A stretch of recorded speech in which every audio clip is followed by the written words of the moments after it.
against Kansas coming up in the second game of our national semifinals. Now, earlier today, you saw the Tournament Players Championship at Florida. Larry Mize opening up a 4-shot lead over John Mahaffey, and Bob Murphy, along with Tim Simpson, tied for third right now. Final round action tomorrow starting at 3 o'clock Eastern here on CBS Sports. Be sure to see that. Right now, let's join Brent Musburger. Since the NCAA basketball season began on CBS Sports last November, our commentators have selected 2 Chevrolet Most Valuable Players at the end of every game as part of the Chevrolet Scholarship Program.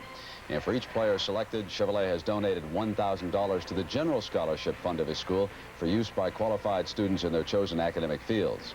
In the last 15 years, Chevrolet has donated 2,500 scholarships to assist the youth of America in furthering their educations.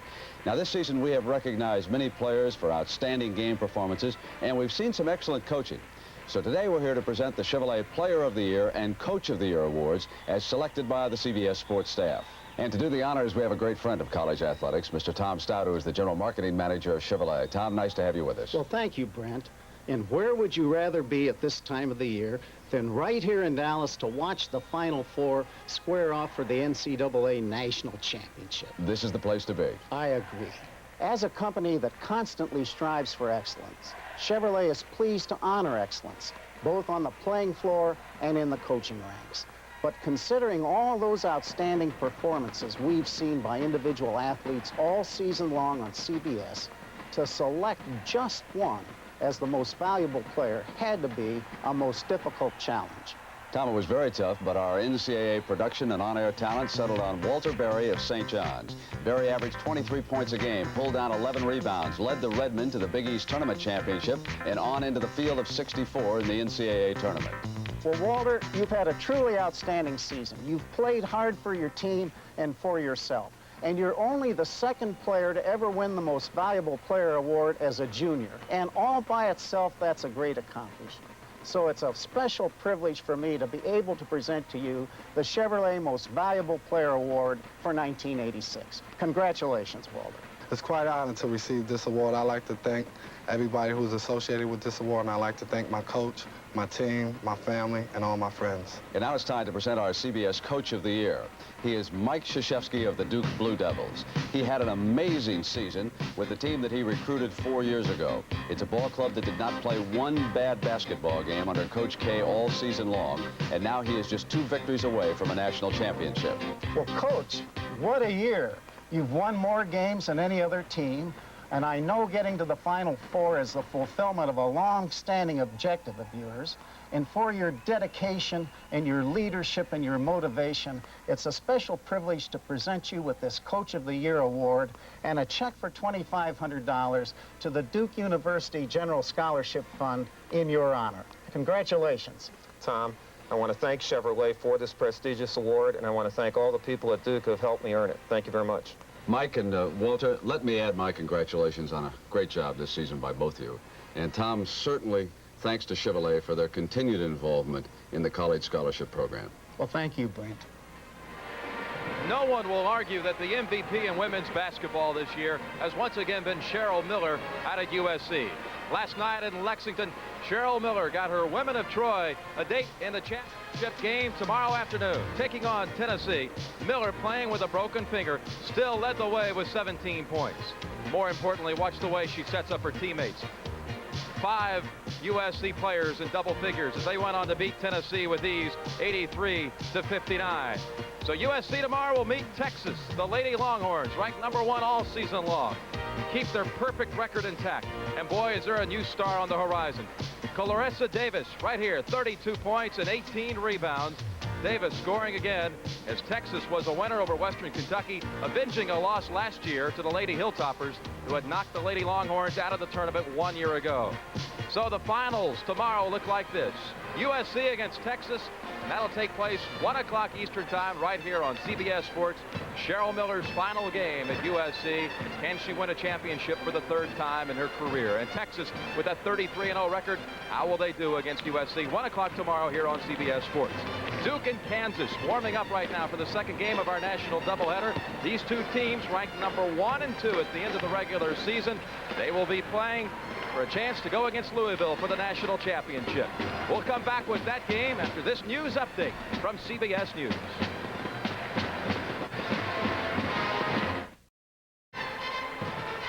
One team has made it in the Monday night's championship game. Louisville, an 11-point winner over LSU in the first one. We'll be back in a moment with the second game in our big doubleheader, Duke against Kansas. Today's national semifinal game is sponsored by Valvoline Ford Guard, the motor oil for today's harder working 4-cylinder engines. For Larry Brown's highly regarded Kansas team, this tournament has been a struggle. Led by their brilliant sophomore Danny Manning, the Jayhawks are rich in talent. But they also needed some luck to survive a regional battle against Michigan State. The clock is not operating right now. Dreiling tips it up. Kellogg gets it off the glass and in. The clock is not running. It's been stuck on 2:20, and Judd Heathcote is going to raise some men. The normally unflappable Larry Brown lost his cool and got slapped with a technical that nearly cost the Jayhawks the game. But Kansas rallied to catch the Spartans and put them away in overtime. A narrow escape that kept them alive in their push to the Final Four. Today, the Jayhawks go up against the nation's top-ranked team, Duke. Duke breezed to the East Regional behind the leadership of their All-American guard, Johnny Dawkins, whose number is being retired. One of only 3 Duke players to earn that honor. And the burden is on Dawkins to lead the Blue Devils to their first national championship. It's the last dance for a senior-dominated basketball team. We're at the Reunion Arena, Dallas, Texas. Duke and Kansas are ready for the second national semifinal.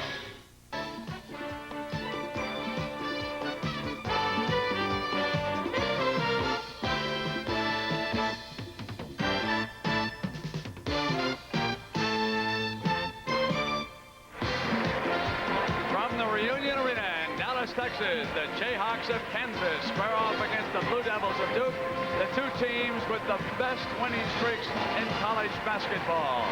Kansas came into the Final Four having won 16 in a row. That was equal a short time ago by Louisville.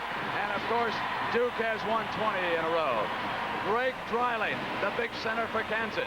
You remember how he took charge last week in the regional final against North Carolina State. He yanked down every important rebound. He let no man take a foothold down in the paint area. He hit big field goals. You're watching him with his new haircut. That's the tallest flat top in the world.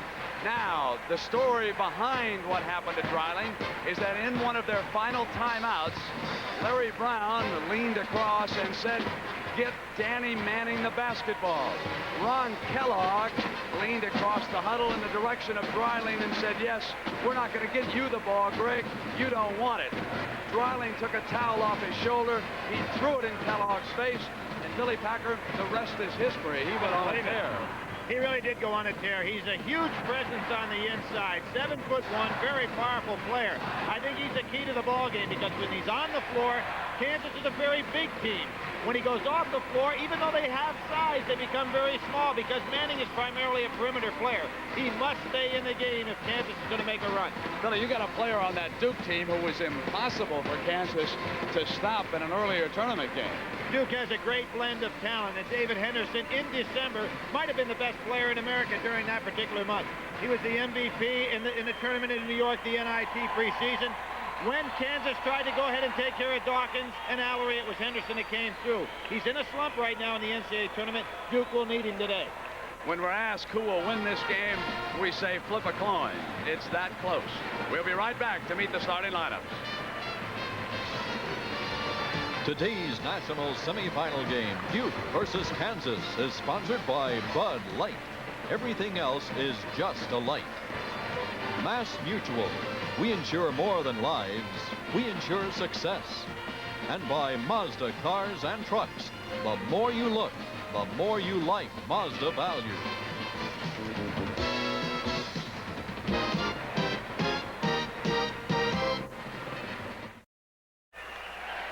To introduce our starting lineups, here's Frank Fallon, the PA announcer. Good afternoon, ladies and gentlemen, and welcome to Reunion Arena for this afternoon's national semifinal game between the Kansas Jayhawks and the Blue Devils of Duke University. Now let's meet the starting lineups. For Kansas at forward, a 6'11" sophomore from Lawrence, Kansas, number 25, Danny Manning. For Duke at forward, a 6'5" senior from Drury, North Carolina, number 12, David Henderson. For Kansas at forward, a 6'5" senior from Omaha, Nebraska, number 44, Ron Kellogg. For Duke at forward, a 6'8" senior from Scottsdale, Arizona, number 32, Mark Allard. For Kansas at center, a 7'1" senior from Wichita, Kansas, number 30, Greg Riley.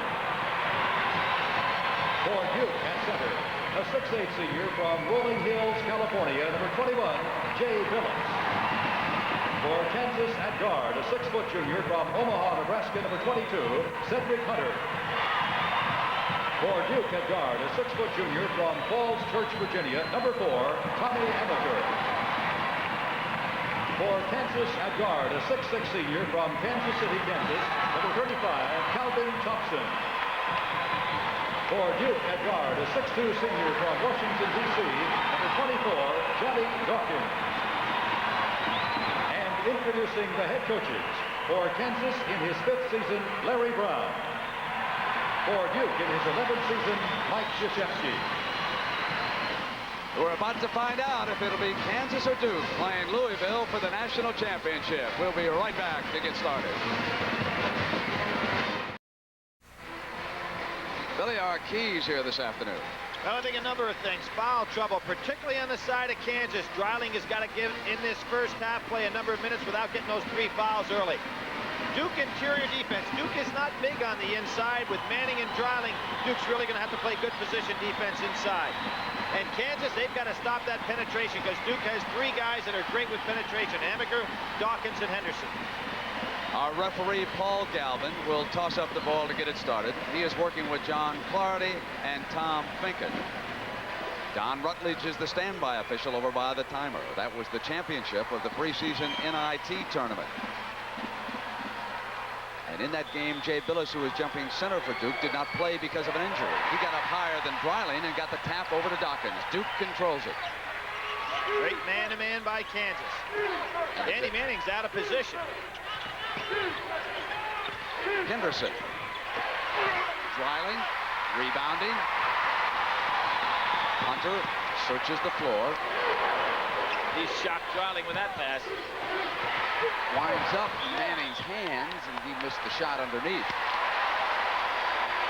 Billis just couldn't get a handle on the ball. Good Here bang. is the road to the Final Four traveled by Kansas, and arguably it was much tougher than Duke's because over in the East, there were many more upsets. Calvin Thompson did not get the roll, and a foul underneath against Dreiling, number 1. The first big moment in this game.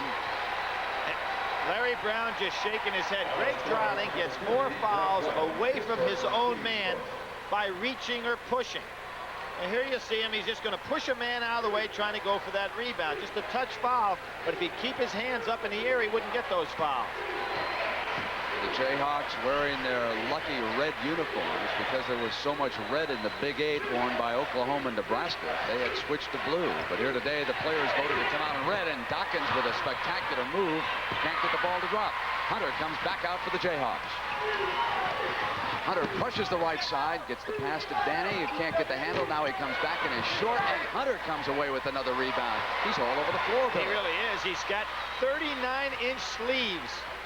Although he only stands 6'1". Normally, Dawkins is the great rebounding guard. Ron Kellogg is 44 in the corner.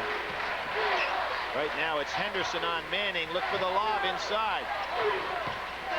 Manning coming inside. Wouldn't fall, but he cleaned up with an offensive rebound. Now, here you have Thompson on Amaker. He's going to have problems stopping penetration by Amaker.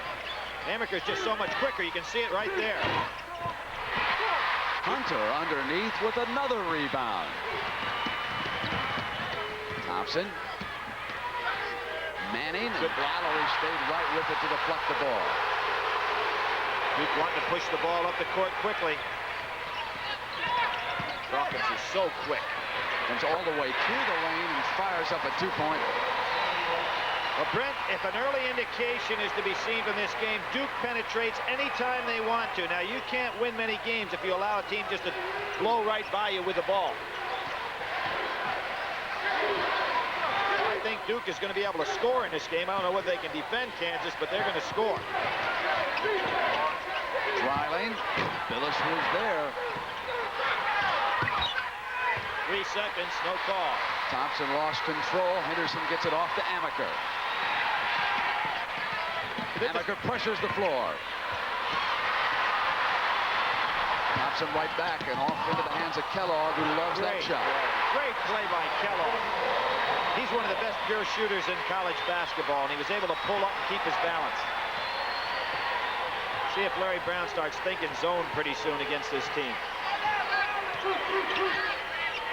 Duke starts off 1 of 5, Kansas 2 of 8, so both teams shooting poorly in the early moments. Off the steal, Manning got it into Hunter's hands. Coming down on Billis, he goes for the basket. Hunter is great on that break. He can go right up to the hoop, and he'll take it to the basket.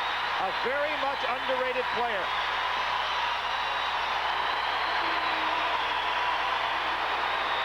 Both teams wanting to run.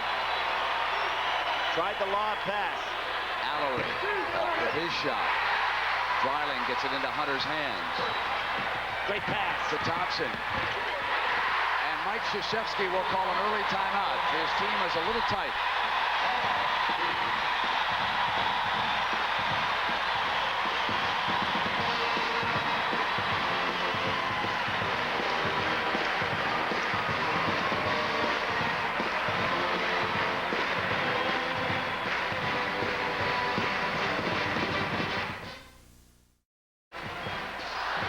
That someday the Goodyear blimp would make it to the Final Four. And we're enjoying those pictures from the Blimp America, the pilot, Captain Larry Chambers, and our cameraman up above, Bill Murphy.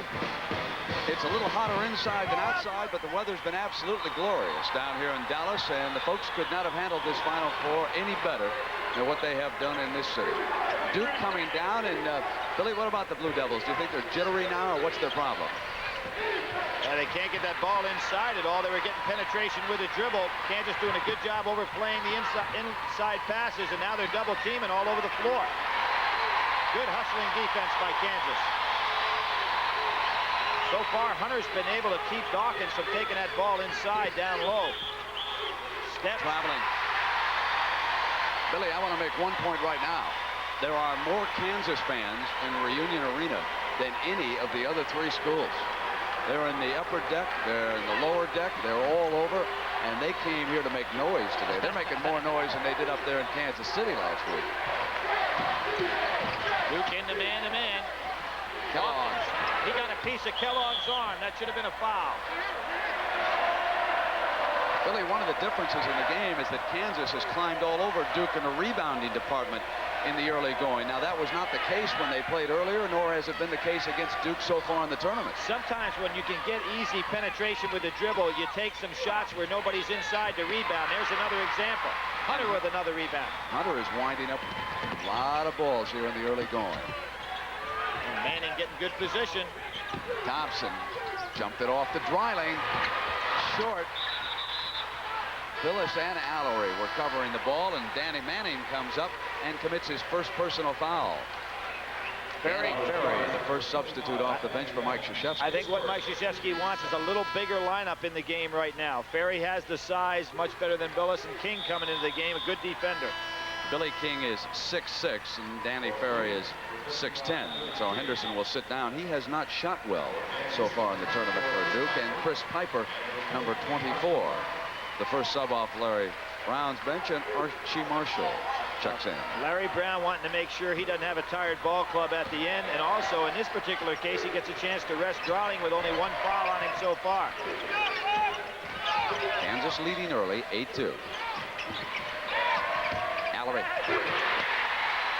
Got Manning on his hip.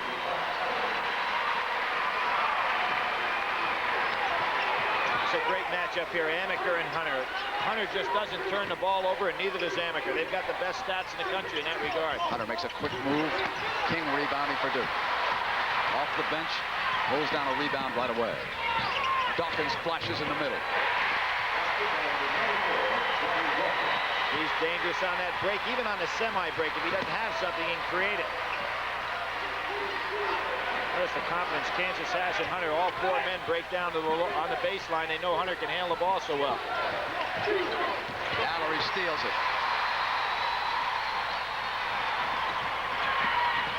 Dawkins has about the best stamina of any guard I've seen in years. Drawing the personal foul as he penetrated that time, and it was Hunter.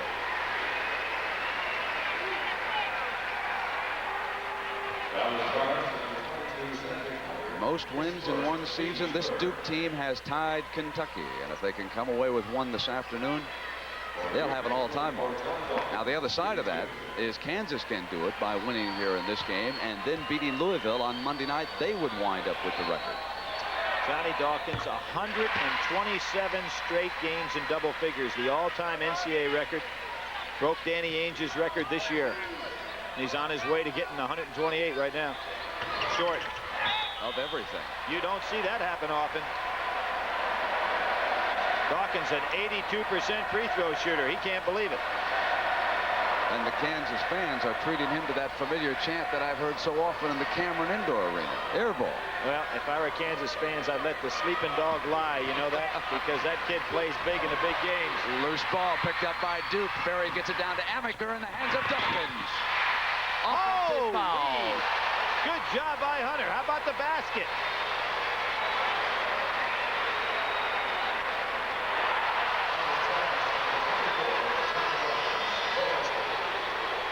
No basket is the call on this. Take a look at it. Hunter turns. He's there waiting on him before Dawkins' release. Brent, I'd really like to see the rule change, that it either be consistent, that it always counts or it never counts on that charge block situation. Frequently, the official's not even aware that the ball goes in when he sees the contact. Henderson jumps out, comes down, but the ball goes out of bounds. Galvin all over the play on the sideline right here. Thompson got away with a push. You'll see Thompson pushing right here. That's what knocked Henderson off balance. His ball was out of bounds, maybe on the dribble. But a big overplay by Duke. Kansas leading by a point. 13:45 to go first half. King gambled.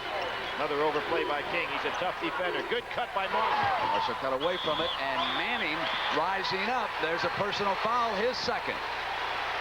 We talked about early foul trouble, Brent. Larry Brown does not want Manning to get that third one here early in the first half. He's got to think about subbing.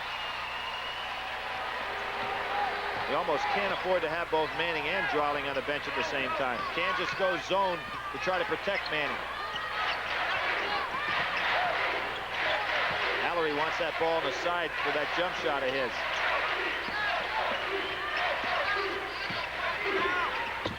Henderson rattled out, and Ferry puts it back in. The freshman from DeMatha High School has put Duke ahead for the first time. Brett, that's what I meant. When Drawling goes out of the game, Kansas becomes small. Overplay by Billy King. He picks up the foul.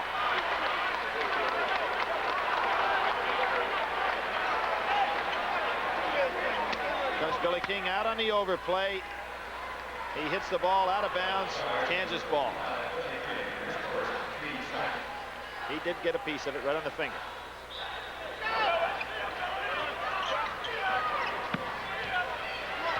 Mallory out now. Billis in. So this is about the biggest team Duke can put on the floor. Kansas has not scored in 3 minutes. Manning in that. Another reach foul. That one by Marshall. Duke really fundamentally sound blocking out on the boards. And they've had to be because they're not a tall team. Dreiling returns, and so does Kellogg. The hairdo, the crew cut. You've noticed them on several of the Kansas players. Larry Brown is a coach who preaches tradition, and they've got great basketball tradition at Kansas, even though they have not displayed much winning ways lately. So in 1952, Kansas won the national championship. And several of the players said, we want to look just like that Clyde Lovellette team. Let's get some crew cuts. Well, they better hope they can play like Clyde Lovellette. He is still the all-time leading scorer in Kansas history. Manning sits down with those 2 personal fouls. That may surprise some people, considering the fact that Wilt Chamberlain went to Kansas, but he only played 2 years of varsity ball there.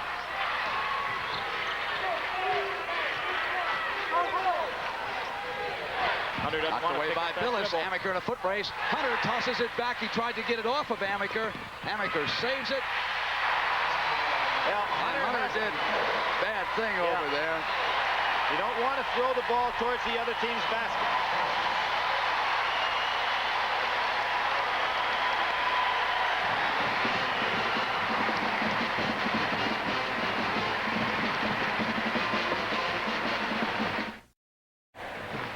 Because he has moved so many times, there are always rumors about Kansas coach Larry Brown. I asked him, are you going to coach the New York Knicks next year? I won't be the coach of the New York Knicks.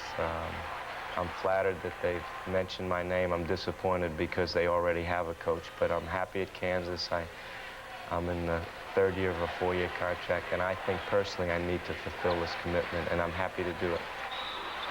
A blocking foul on the baseline. Kellogg trying to maneuver it for Coach Brown. And so what do you think about Larry's statement about staying in Lawrence, Kansas? I think he should have been a little bit more definitive. He was pretty definitive about staying with the New Jersey Nets once, you know. And no, I think Larry is committed. I really believe that he'll be at Lawrence. The people, and rightfully so, they are just overjoyed with the job that he has done with that basketball program. He's one of the finest coaches in the country. There is no doubt about it. Let's see with Drawling in the game if Kansas can get something going inside. They haven't let him touch the ball in the low post position. He's got Henderson on him. He ought to be able to score. Hunter looking for Dryling in low. There's that little step out. Didn't get the roll. Dawkins winds up with it, showing that quickness. Got around Dryling, pulls up with a jump shot. Great defense by Hunter.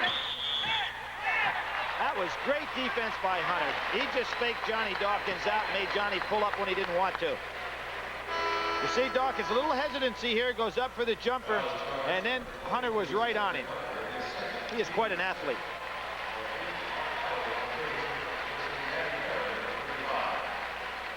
Hunter was the leading scorer in the state of Nebraska as a junior. Now he's become a point guard. Good double teams by Kansas in that zone. And Mallory contributes. Tough shot. Dryling did a good job not chopping down with the hands. He'd have picked up another cheap foul.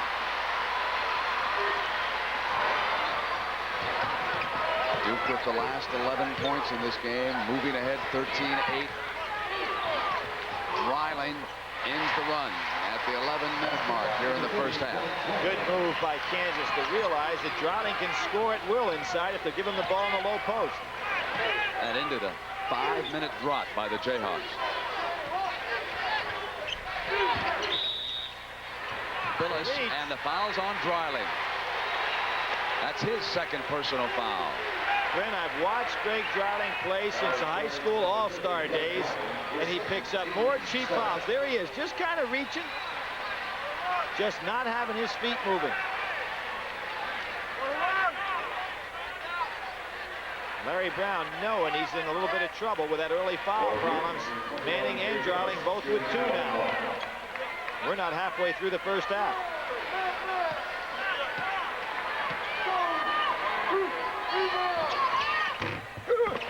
Good block out by Piper. He kept Allery away. Hunter. Amaker blocked, fouled him. Hunter's such a good athlete that it's very difficult to get right in front of him as a defensive player. See, Amaker's quick with his feet, but Hunter just beats him to the spot. Good call by the official. Hunter will go to the line. Now, this is very unusual to have a point guard that's a great athlete. He's a super guy from a standpoint of not turning the ball over. But fortunately for Hunter, he doesn't have to go to the foul line because he's a very poor free throw shooter. You saw Piper leave. Marshall having checked in. Hunter, Kellogg, Marshall, Dryling, and Thompson on the floor with Manning watching.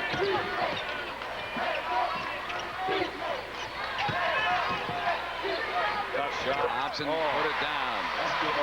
Great shot by Thompson. Henderson was playing super defense on him.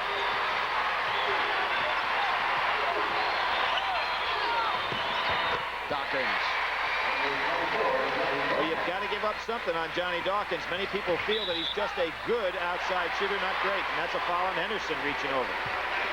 His first. David Henderson is a great athlete who's made himself an outstanding basketball player.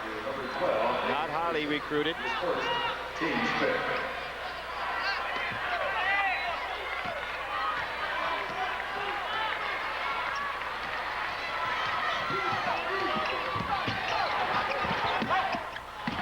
Intercepted again by Allery, and Hunter, out of frustration, reached back in and committed his third personal foul. And now the foul problem starting to mount on Larry Brown. Manning with 2. He's been on the bench. Dreiling with 2. Hunter will come out, and Mark Turgeon will take over as the point guard. Turgeon is a player that doesn't do anything, Brent, but win. Led his team to 2 straight high school championships. Understands the game, and as a matter of fact, I said to Larry Brown last week, I said he'd make a good coach, and Larry said, yeah, he's going to be one. He's going to be working for me.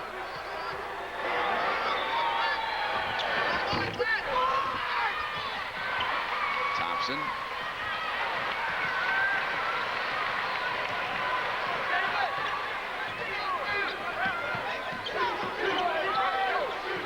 Again, Kansas needs to get that ball to Dreiling, and he's got to want it a little more. Thompson. Allery yanks it away, and here's Amaker. Dawkins. Dawkins has the stroke today. So tough on that break. I think Amaker thinks he can steal the ball from Turgeon. Kellogg. Good double screen by Kansas.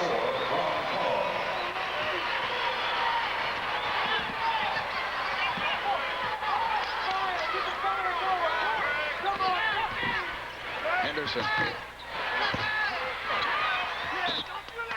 Loose it goes over. Ferry and King both returning for Krzyzewski and the Blue Devils. Henderson will sit down along with Billis. So Krzyzewski doing a lot of shuffling here in the first half. Well, keeping his ball club rested. Larry Brown really upset that Henderson getting that baseline so easily against the Kansas zone.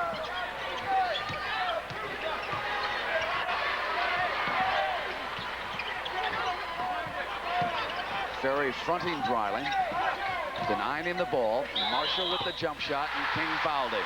Marshall had the great game against Michigan State. 7 for 12, 13 rebounds. You see a lot of pushing away from the ball now. Ferry trying to get position on Dreiling. Dreiling is awful strong on the inside. Ferry did a good job with him there. Marshall hits that jumper. The third foul on King.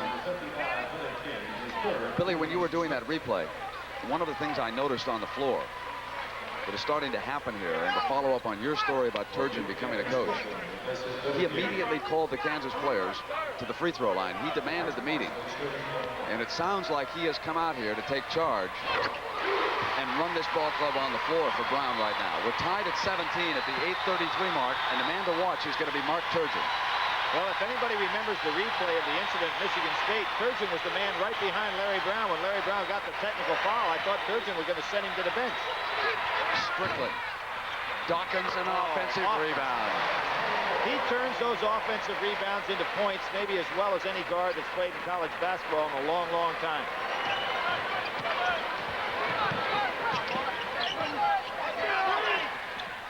Dreiling. He steps. What Duke's doing is they're pushing Dreiling away from the basket, getting him out to the 12 to 15-foot range. Larry Brown would like him in the 10 to 12-foot range. The foul problems mounting for Larry Brown. You know Duke wants to go inside to make Dreiling try to pick up one more. Playing a little matchup zone now. Dawkins with that quick first step. Oh, what a shot. He actually shot that on the way down. Kansas can't stop Duke's penetration, whether they're in the zone or man-to-man. Turgeon trying to get the ball to Dreiling. Ferry with an excellent defensive job. Kellogg with the miss. Offensive rebound by Thompson. Gets the pass to Kellogg.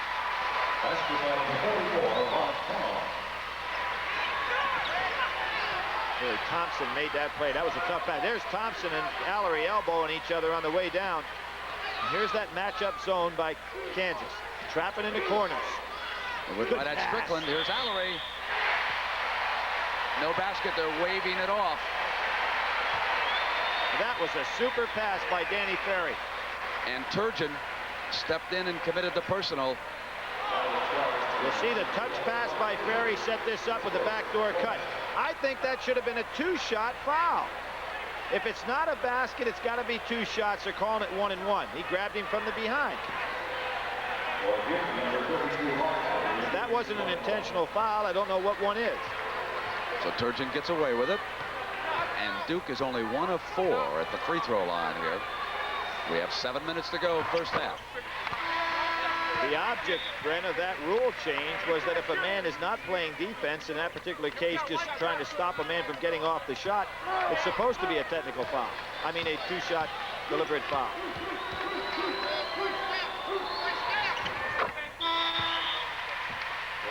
Billis has replaced Allery. One of the most important decisions being made in this game right now is by Larry Brown of Kansas. He is letting Danny Manning sit on that bench over there. The rest of the team has not lost contact in this game. He has 2 personal fouls by the young man, and Ferry committed the foul underneath. Marshall was working the other side, and Thompson was coming down the lane for the lob pass. Yep, Thompson goes backdoor. Ferry realizes it too late. Marshall sets the screen, and there Ferry just can't get to the spot in time.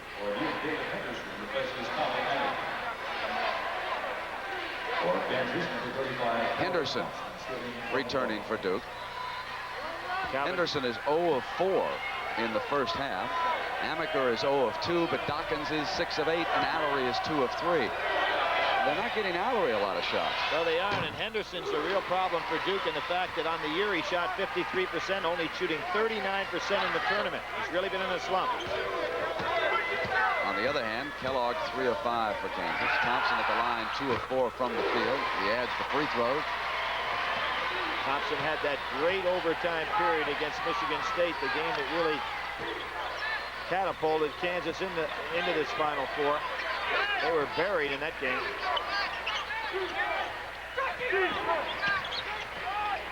Dawkins out of his range. Knocked away from Billis and out of bounds by Dreiling.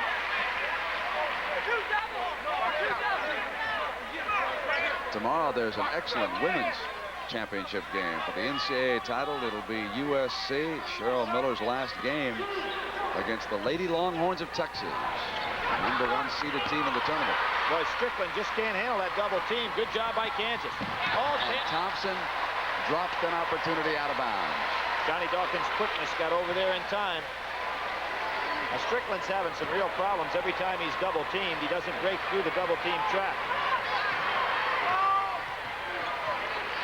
When the ball goes down the corners, watch Kansas goes in double teams. Got to get rid of that ball. Dawkins. Since Manning went out, Duke has outscored Kansas, but only 16-13. Now Johnny Dawkins going to play Turgeon. Stepped out of bounds. Ball will go over. And Allery returns. Ferry will sit down for Coach Krzyzewski. This is a tough decision, and you pointed out well, Brent, that Larry Brown's had to make with Danny Manning. I mean, he's wanting to keep this game close and just play half a game. But it's very difficult to have a guy on the bench this long. Bad pass by Strickland. I think he's going to be sitting down here shortly. Could be right now. Billy, you might have called that. Let's see, Amaker coming in, and Strickland heads out. Well, he's been having problems with his half-court offense right along. Well, it helps Larry Brown tremendously to have someone who is as intelligent as Turgeon is. With Hunter in foul trouble, Turgeon has come on here, and he has the ability to run the offense. Dreiling missed his shot. Yanked down by Billis. Here's Amica. Lead Dawkins. Nice job by Turgeon to slow Dawkins up. Here's where seniors help you. You bring the ball back out when you don't have something good.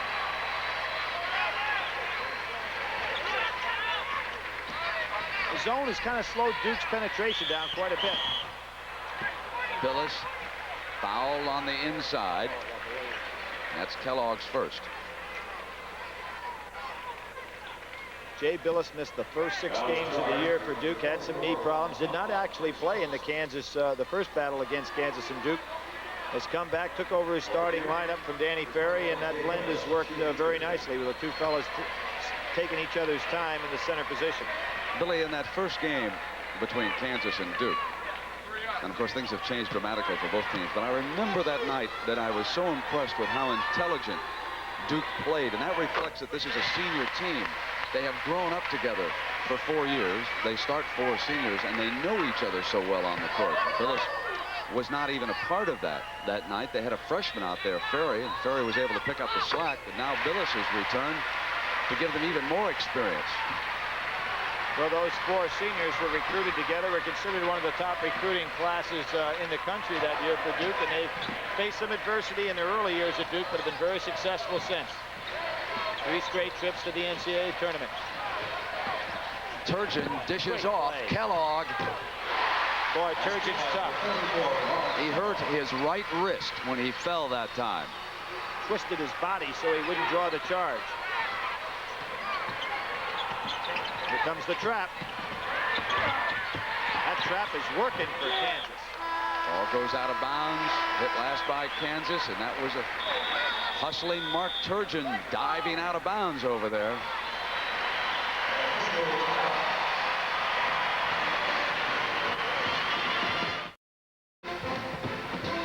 Larry Brown's wife, Barbara Brown, sitting and rooting for the Jayhawks here this afternoon. And one man she'd like her husband to shut down on is Johnny Dawkins of Duke. He has 7 of Duke's 11 field goals in this game. He's been on a tear in this tournament. In 4 tournament games, Dawkins has scored 27, 25, 25, and 28 points.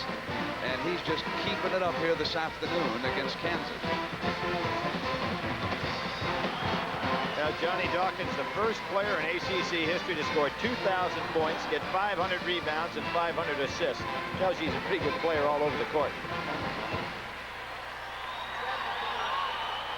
I think that Kansas has done a great job, Brent, in this situation when Manning on the bench, using that zone defense and trapping Duke on the sidelines. The point is taking Duke out of their offense quite a bit. Duke leading by the 4 at the 4:30 mark left here in the first half. Louisville having already won the first game.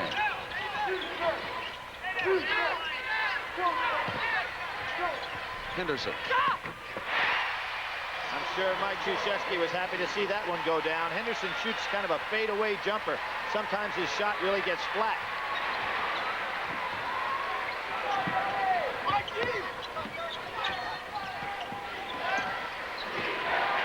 Johnny Dawkins on Kellogg. That's quite a matchup.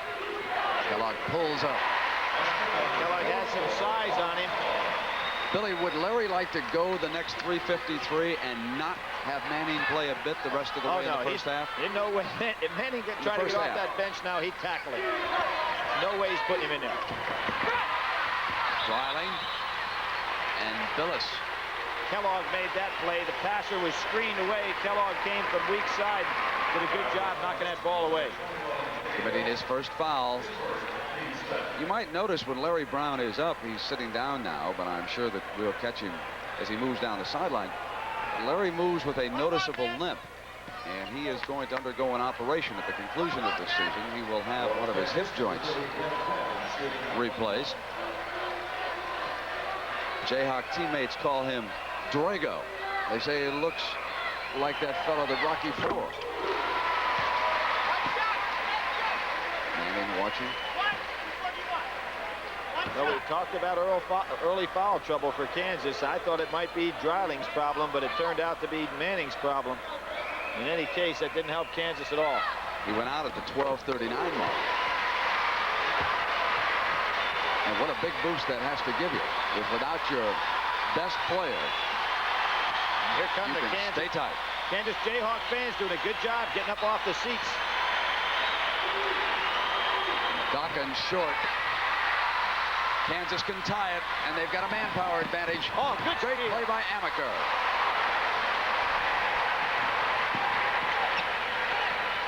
This zone matchup zone defense is really causing Duke problems. Johnny Dawkins wanting to go down low to Allery. Henderson bangs in another one.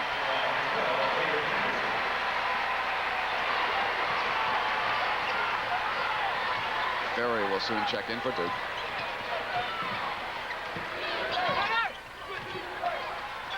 Thompson. Dryling. Oh, Marshall. Marshall's quick off his feet.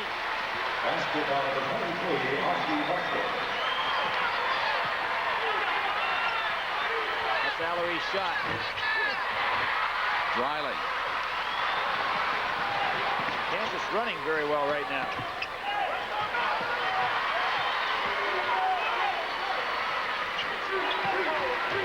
Set play, maybe for Kellogg.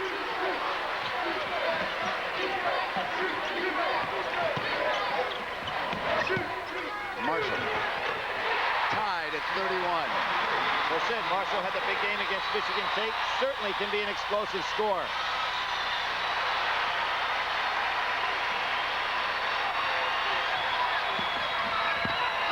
Allery loses it. Billis comes up with it. Goes. Score it. Now, Kansas was really lucky on that last exchange because they could have called another one of those touch fouls on Dryling.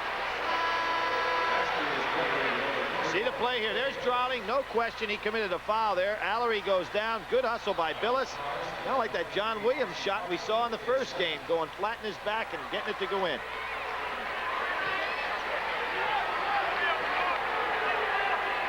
There's Mike Krzyzewski, and his wife is watching from Dallas here this afternoon with Jay Billis. I like the comment in a paper I saw earlier this year. It said, Mike's career is basketball, my career is Mike. That's really great support from my wife. You see Mickey Krzyzewski around a lot of the practices when they wind up down at Duke, too. 1:52 left here in the first half. 34-31. Duke leading Kansas. Nate Ferrin has replaced Billis, so it's Amaker, Dawkins, Ferry, Allery, and Strickland. Turgeon's clever with that ball. Amaker, every time he thinks he can get a piece of it, Turgeon pulls it away from him. Here's a little motion offense. Nobody in the low post. Kind of a little delay game, looking for the backdoor cut. The guy that has to be careful here is Johnny Dawkins. He'll try to overplay Kellogg. Kellogg's pretty good going to the back. Billy, you get the feeling that every trip in this game is going to be important, but they'll stay close. Lob by Turner. Yes! What a play! That was some catch by Calvin Thompson.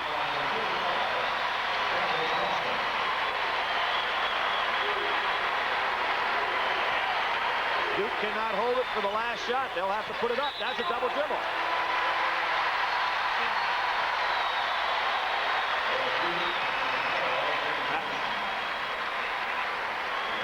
Here comes the lob. Thompson goes up. That ball actually hit a little bit off the board. Thompson was able to control it. Good hands. Dryling will leave for the last minute, so he does not pick up an additional foul, and Piper replaces him. Well, Larry Brown's won at least 20 games every year he's coached in college basketball. He didn't do that by being asleep. It's a good move to get Dryling out of there. This last shot is not that important as opposed to him picking up another cheap foul.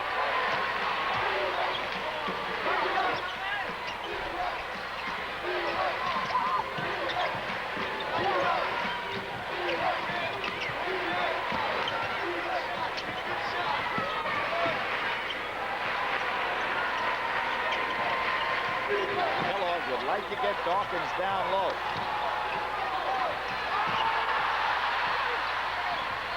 Almost 5 seconds on that play. Here's the ringmaster, Turgeon. Bumped into Amaker.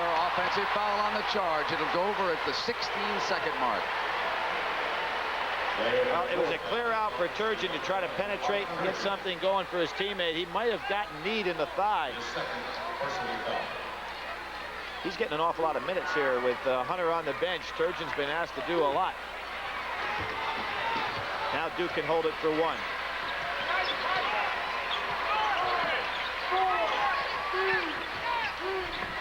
Knocked free.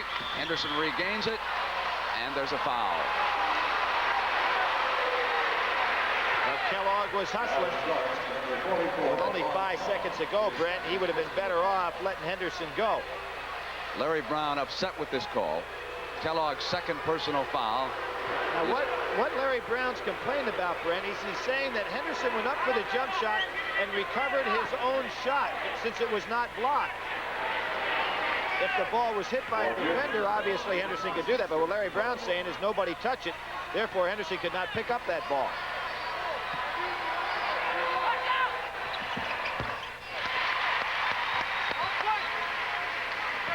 And Mike Krzyzewski says no foul, but you're going to have to put some pressure on Turgeon because he's going to try to bring that ball up quickly.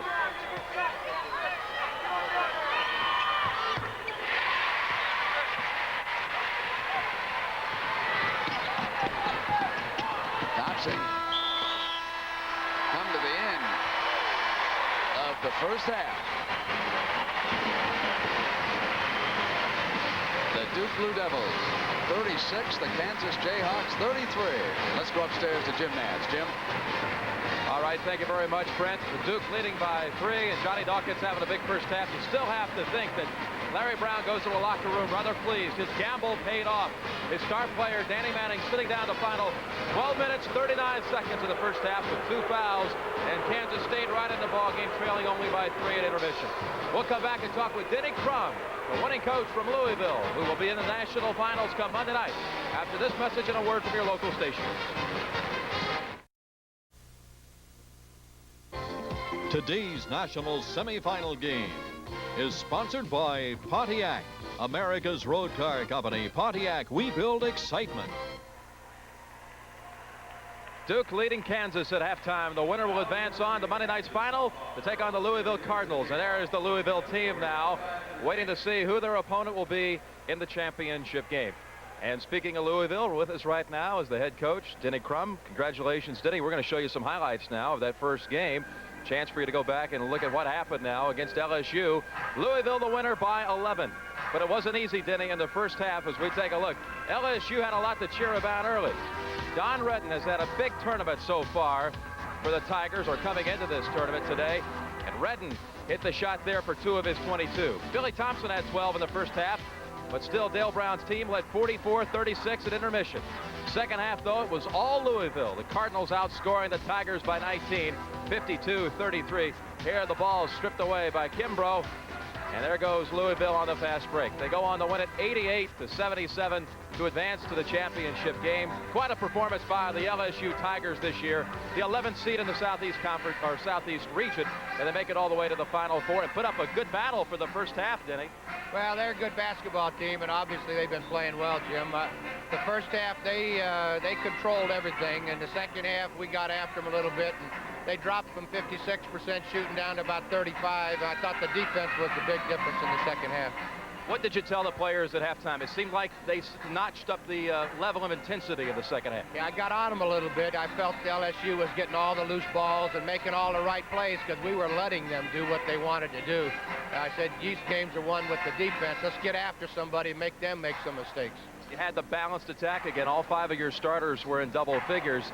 That works out very nicely. Well, that's, I think, why we're where we are. We've had that throughout every game. That doesn't mean you couldn't have 5 in double figures and lose, but we played well and had real good balance throughout the tournament. I know you've been doing a lot of interviews since that first game ended, but what about Duke and Kansas? You did see a few minutes of that game. What about it so far? Well, they look like the same 2 teams we saw in the Big Apple NIT in the preseason. We were all there at that, and they're both great teams. They both shoot the ball real well, but I think where they really get you is they're great defensive teams, both of them. They probably don't get the credit for their defense that they should, but that's what's carried them this far is their defense. All right, Denny, thank you for coming by. We'll see you on Monday night in the championship game, and we'll continue from Reunion Arena in Dallas in just a moment.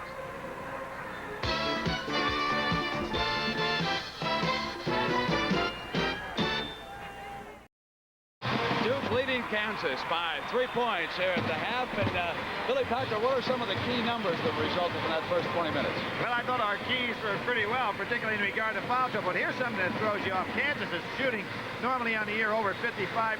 They're not shooting well in the first half because they didn't have their men in the ball game to shoot well. Turnovers. You can see Duke has 9, which is very unusual for them. Duke has 9 points off of turnovers. Kansas doesn't turn the ball over very much, but in this particular case, they haven't. Duke's taken advantage of it. Now, Danny Manning went out with 2 personal fouls, and also he was only 1 of 6. Billy, have you seen him go through cold spells like that? Well, he has, and of course, I think Larry Brown had a tough decision to make. It was either Dreiling or Manning. He had to sit him down. Danny Manning has come back with some explosive second half. Did that in the first game against Duke earlier this year. I think that Larry Brown just didn't want to take a chance of him picking up that 3rd foul. All right, coming up will be the second half. The winner will play Louisville for the national championship on Monday night. We'll be right back.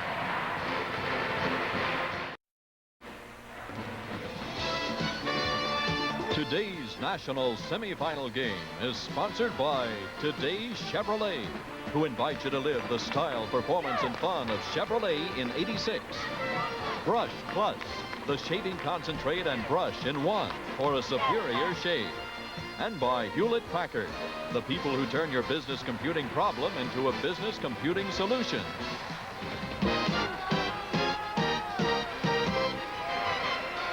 Duke starts the second half against Kansas with a 3-point lead. Danny Manning will inbound the ball. He has returned to the game for the first time since he left at the 12:39 mark. And so too has Curtis Hunter, whom he tosses the ball to. Hunter with 3 fouls, Manning with 2, and Dreiling with 2. Duke comes right back with that tough pressure man-to-man defense. Hunter and Dawkins fouled him. That's his second personal. Shows you what kind of athlete Hunter is. You know, Dawkins has won 2 games this year with great defensive plays on the end of the game. Against Mark Price in the ACC tournament when he cut off Price at the pass, and then of course against David Rivers in a Notre Dame game when he went up with that sensational block just as Rivers was going to try to score to win it for Notre Dame. Billy, do you remember that one play when Turgeon fell on his wrist in the first half? Yeah. Noticed over the bench he was showing one of the assistant coaches when he came back out that there was still some pain in that. Now that young man picked up the leadership role for the Jayhawks. Hunter with 3 personal fouls looking down the road. Larry Brown might need him again. You never know if a wrist injury like that could become a factor in a game such as this. And remember when he got kneed in the thigh down at the other end of the court also, and that can tighten up on you. He gave him 10 solid minutes. Boy, Hunter just cannot shoot free throws. Big rebound by Kellogg. Dreiling comes down, 5 on 5. Hunter only shooting 54% on the year at the free throw line. Hunter. Mallory yanks away the rebound for Duke. Big rebound right over Calvin Thompson.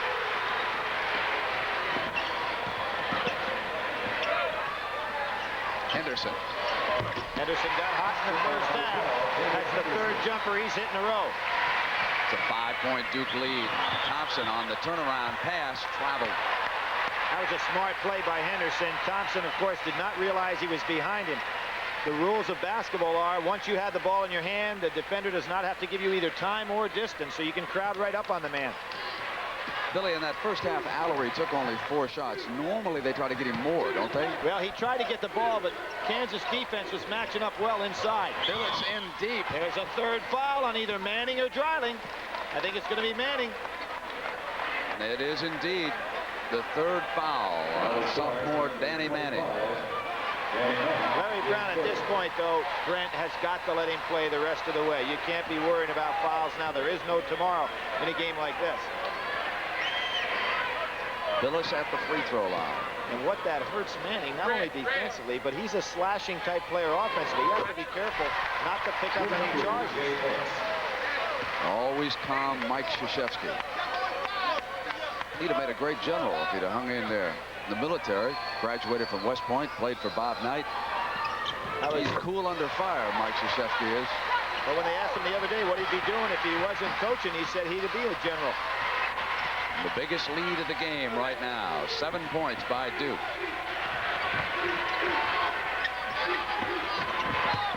Dreiling, Amaker reached back in, knocked it out of bounds. Kansas ball. The call that Amaker wanted was that it went off Dreiling's leg. Now, if if Dreiling had not put the ball on the floor, he'd have been a lot better off. You don't want to put it down there so little guys can get a handle on it. Kellogg, Dawkins avoiding that foul. The Dawkins-Kellogg matchup is the one that seems Kansas has got the advantage. Kellogg a little bit too big for Johnny Dawkins. And he shot 6 of 8 so far. Henderson coming on the inside on the steal. Lead pass to Kellogg. Dawkins right with him. Great pass to Hunter. Great play is right. You really got the sense there that Johnny Dawkins thought he had the advantage on a 2-on-1 break. Good hustle.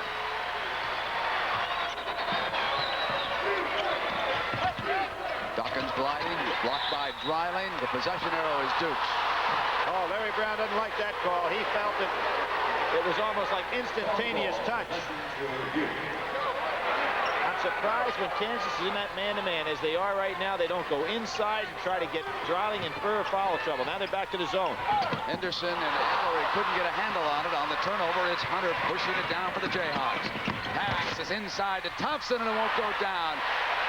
Oh, that's a Phillips foul. came up with an elbow and knocked Thompson down inadvertently.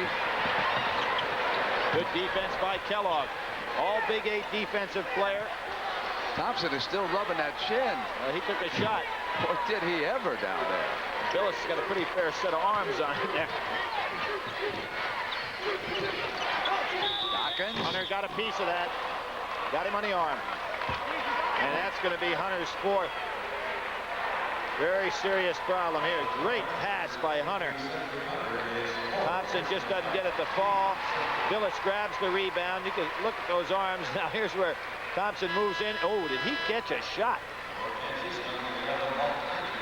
That was inadvertent, Brent? Was that the word? Well, I'm glad it wasn't my jaw that caught it inadvertently, I'll tell you that. Now here comes Turgeon back in the game. He played 10 solid minutes in the first half. That's how much he averages per game on the year, just 10 minutes.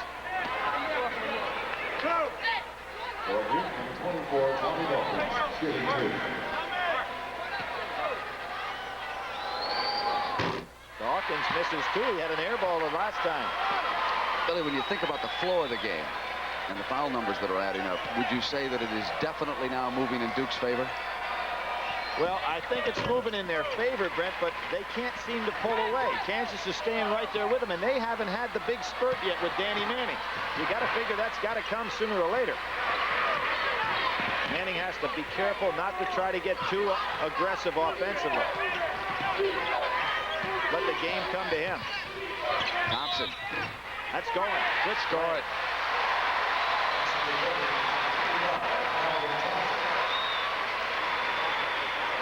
Dawkins, his 3rd personal foul.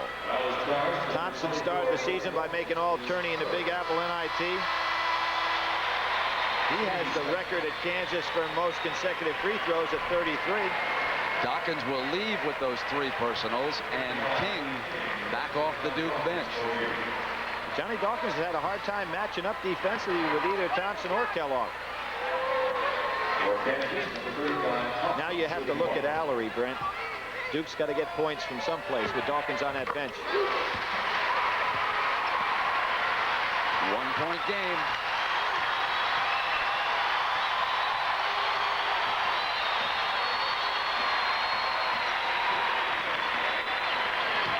Henderson.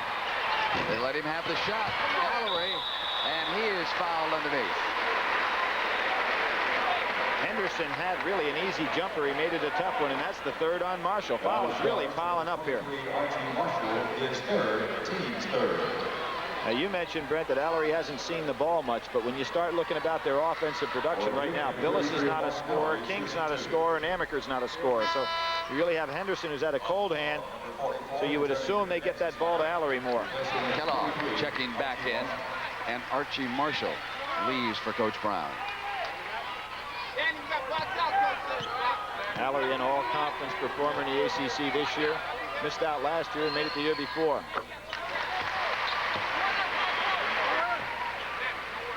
He's got a chance to be a great NBA player, Bill. I would agree. I'd agree. The last year in the NCAA tournament when they lost to Boston College, Allery looked like he was washed out. Like he wore right on down.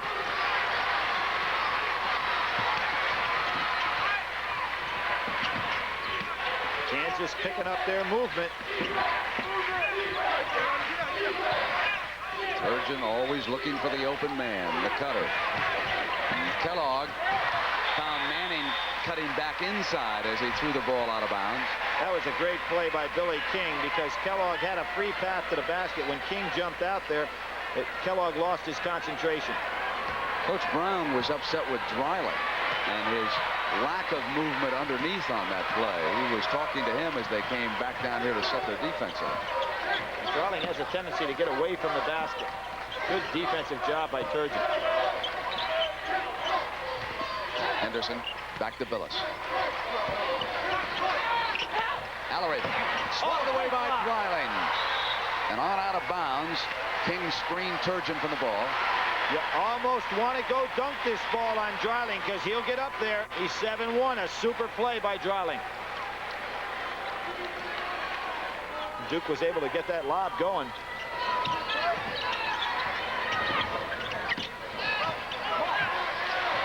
Kansas back to that man-to-man with Johnny Dawkins out of there. They match up much better. Manning batted the ball out of bounds.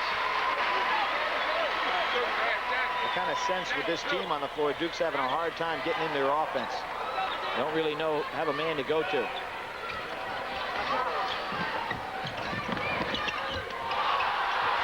Loose, and that's a ball. It'll go over to the Jayhawks. An awful lot of uncertainty right now on behalf of Duke. They lead it by 3. We have 16 minutes left for Coach Krzyzewski and the Blue Devils here in regulation. Meanwhile, Larry Brown plotting strategy at the other end of the bench. He'd been to the championship with UCLA back in 1980. Interestingly enough, he lost to Louisville and Denny Crum in the title game. Turgeon brings it up. And had a chance to win that game. I remember Kiki Vandeweghe going down for a shot and just couldn't get the shot off, and Louisville went on a tear. That hit Dreiling's arm. What I think's happening here, Brent, with Dreiling, he's getting so far away from the basket that he's not quick enough when he gets that far away from the basket to make the offensive play. He's got to really get down and low. Dawkins returning for Duke. Billis sitting down. Duke has scored only 1 field goal here in the second half in a game that I thought was going to reach the 80s easily. We're at 43-40 at 15-41. Allery. Nice set play. Turgeon gets it up quickly, which is what Brown had told him a moment ago. Manning on the turnaround. Allery screens up, pulls down a rebound. Danny Manning wants to get in the game so bad that he's just starting to force some things. He's got to be careful. Off the fake, he traveled. Out of Scottsdale, Arizona. One of the nicest things about the 4 starters for Coach Krzyzewski, they are all due to graduate on time this year. He has run a class program at Duke.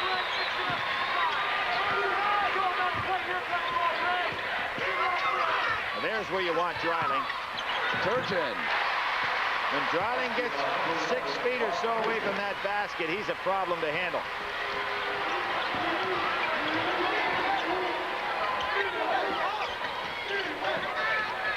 Ferry lobs behind to Allery.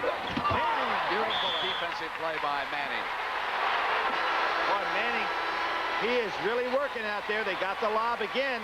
This is quite a catch by Allery. Turgeon again in the way. That's what made the play. Then Allery reaches in and commits his first personal foul. Timeout in Dallas. We'll be right back. From Dallas, Texas, along with Billy Packer, I'm Brent Musburger. Timeouts remaining for Kansas 4 and Duke 3 at the 14:48 mark here. And Billy, Duke has been thriving at the free throw line. They have outscored Kansas there 13-6. Now, they're a 71% free throw shooting team, so it's something that they do fairly well. There's the foul trouble. Hunter, who has had to go to that bench, but Turgeon has really done the job as a replacement. Manning shooting only 1 of 7. Playing with 3 personal fouls. Dawkins 7 of 12. He too is playing with 3 personal fouls. You know, Danny Manning's been the MVP just about everything he's been in this year. And he cannot move. He blocked the shot. Now, he didn't realize this. He blocked the shot. All right? Then there was the foul on Allery. It was not after a made basket. You cannot move on the end line, so that's a walking violation on Danny Manning. Just a mental mistake on his part. Something that a youngster might make, and by the time he's a senior, he probably won't make it. Experience counts a lot. Almost stolen by Turgeon. Dawkins runs it down. Well, Turgeon's having quite a game. This zone matchup defense giving Duke a lot of problems. Allery, Dreiling rebounding. Turgeon. Kellogg. It's a one-point game. Again, it was Turgeon that forced the fast break. Kellogg went over to his nice, comfortable spot on the wing. Allery blocked by Dreiling. Easy basket for Kellogg. Kansas leads at the 14-minute mark.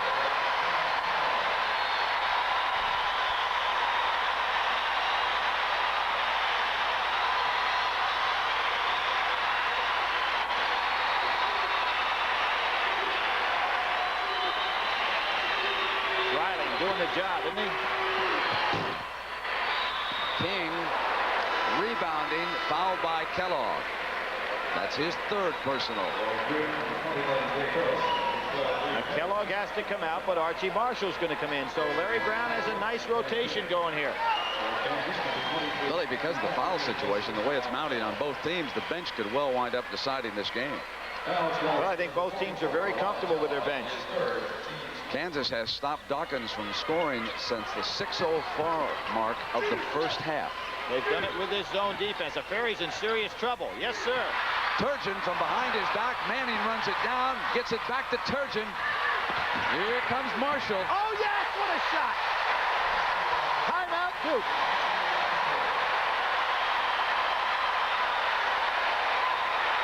I think Duke needs to go for a time right here, Brent. The big Mo is going Kansas's way.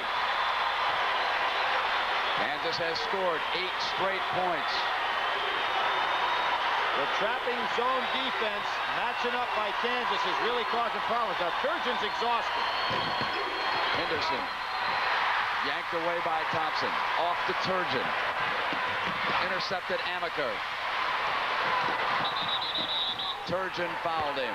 Let's take another look at this unbelievable body control by Marshall. As he comes underneath, he is all tied up. Johnny Dawkins is going to come across the lane with his great leaping ability. Marshall uses the rim to shield off Dawkins and rolls it in there. Super play. That's a little bit of Julius Erving. And a man going out of the game who gave his all for Kansas is Turgeon. You could sense it the first time he walked on the floor in this game. Well, and Hunter doesn't come in to replace him either. Hunter, remember, with 4 personal fouls. It's Antonio Campbell in the ballgame, so Larry Brown's had to go to his third point guard. He's quick. Ferry. Danny Ferry of late comes in and shoots that jumper. He is not afraid to put it up. Now let's see what happens with Campbell and Amaker. He's got to be careful with that ball. Campbell is a sophomore out of St. Louis. told you. Lost it the first time. Amaker may lose it right back. And they say it's over and back. Brent, I thought that would happen to Campbell. He tries to do a little bit too much too soon. Amaker takes it right away from him and loses it on the dribble. Now let's see if this is over and back. Yep. His foot was on the line. Calvin Thompson was on the backcourt when he went over.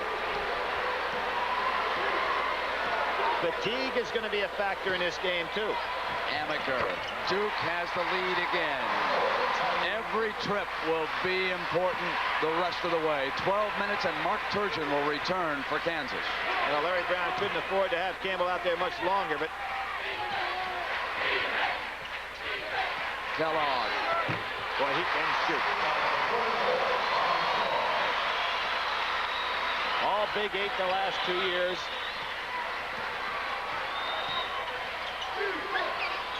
Kellogg has hit his last 7. Henderson coming through, traveled.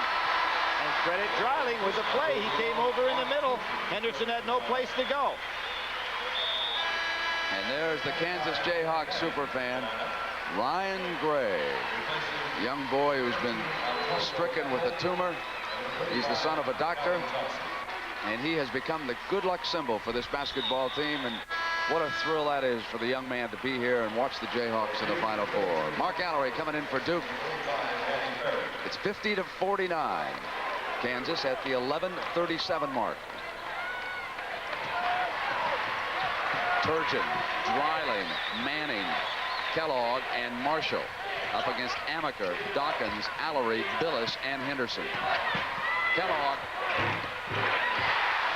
8 straight. Well, Duke has not been able to match up against Kellogg all day long. Kansas starting to get a little working margin here, even though it's just 3 points. You can feel the Moes shifting their way. Dawkins. That was a tough shot to shoot that jumper over Danny Manning. This is becoming a great basketball game.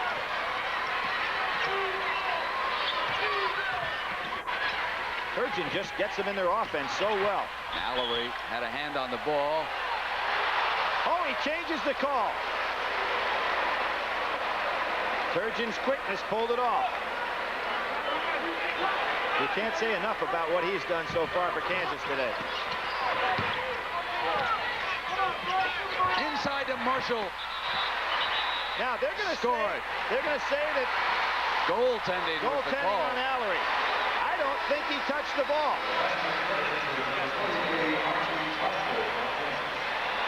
That's a great pass inside, however.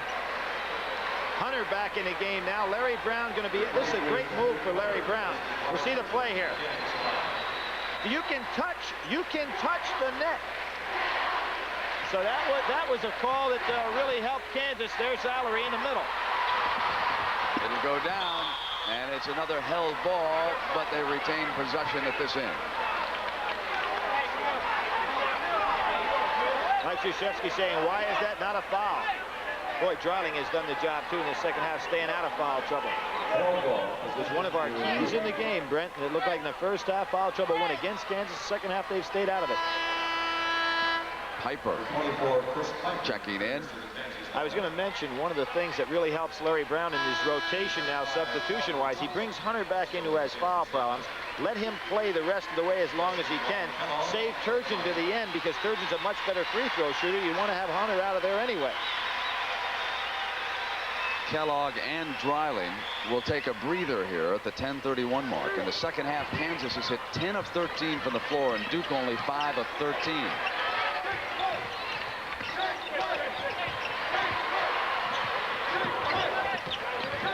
Dawkins.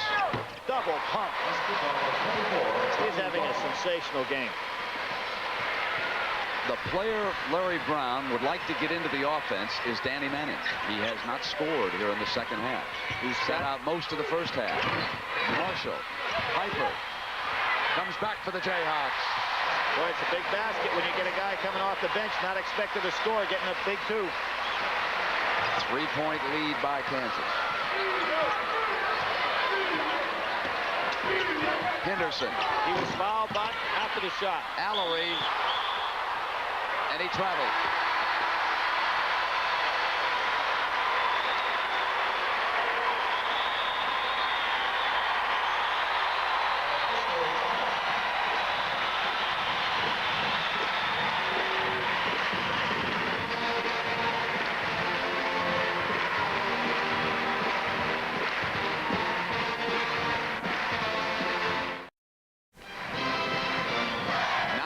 And 43 seconds remaining in regulation. Earlier today, Louisville eliminated LSU, and so the Cardinals have advanced to the national championship on Monday night, and they will meet the winner of this game. Right now, Kansas leading Duke 56-53, and you can just see how closely the Louisville players have been watching some of the action in this game, because they'll match up against the winner. Could be Danny Manning in Kansas, or could be Johnny Dawkins in Duke. Well, Duke got to the final game in '78 when they were knocked off by Kentucky. Vic Bubas took them to the final game against UCLA in '64. That was Johnny Wooden's first national championship, started the string.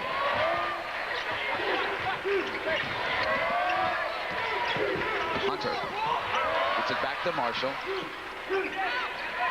Marshall's given good minutes off the bench. Both teams getting excellent bench play today. That's a walk.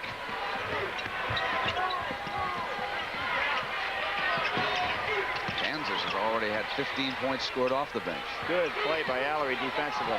And then he switches off on Marshall. Hunter with an offensive rebound. Comes underneath and Billis fouled him. That's his second personal foul. Dreiling returning for Kansas. And Hunter has been on those boards, whether it be offense or defense, throughout this ball game. Although he's had to sit a lot because of foul trouble, he's a great rebounder for a guy that size. But not a good free throw shooter, shooting just 54%. Dreiling is hit but 1 of 6. Manning only 1 of 7, and yet the Jayhawks are ahead, 56-53. And he drills it.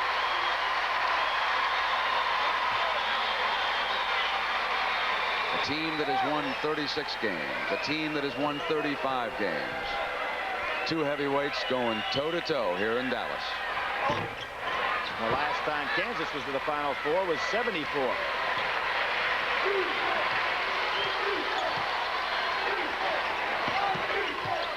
Amaker.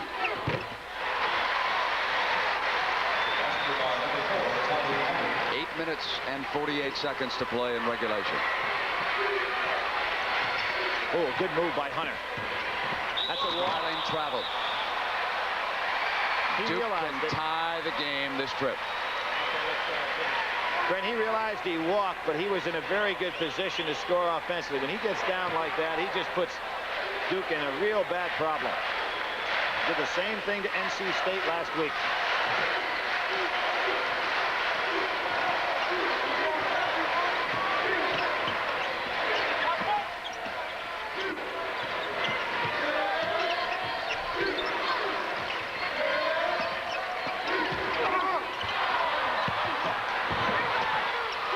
Good rebound, Manning.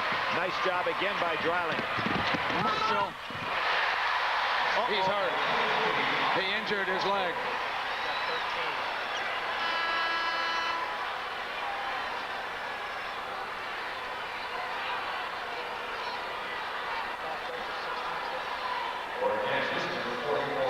Johnny Dawkins going to come right across like he did before.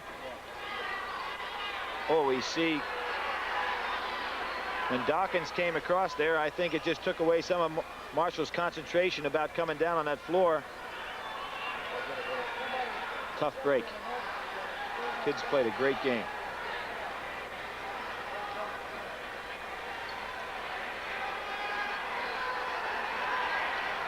He has been one of the key men for Coach Brown here this afternoon. He's 6 of 10 from the field, added a free throw. And there's a great deal of concern on the Kansas bench right now.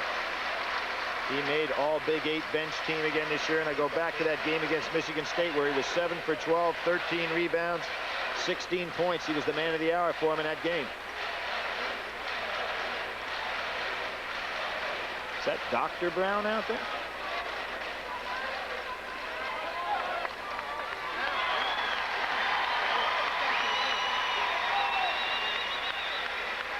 That's a tough break. One thing you hate to see in a game of this magnitude, injury to anybody. Was in Johnny Dawkins may catch a little piece of his ankle, and there is where his leg came down. He didn't have a chance to get himself properly supported. Hopefully, he just hyperextended his knee a little bit. Inside of 8-10. 59-55 after the Marshall field goal. Kellogg back in the game for the Jayhawks. That's going to be Dreiling's first in a while, but he has done some kind of job staying this game without picking up his third foul. It's been the key to the ball game. Just amazing how different Kansas is with him in the game. Tending to Marshall on the bench, and we'll have somebody over there to check and see what the extent of the injury and the nature of it is. Henderson, who is at the free throw line, is only 3 of 10 from the field. But Mike Krzyzewski has to be most concerned about Allery right now because he too is only 3 of 10. Well, Mark Allery hasn't had the ball much in scoring position. This 2-3 matchup zone by Kansas kind of taking him out of the offense.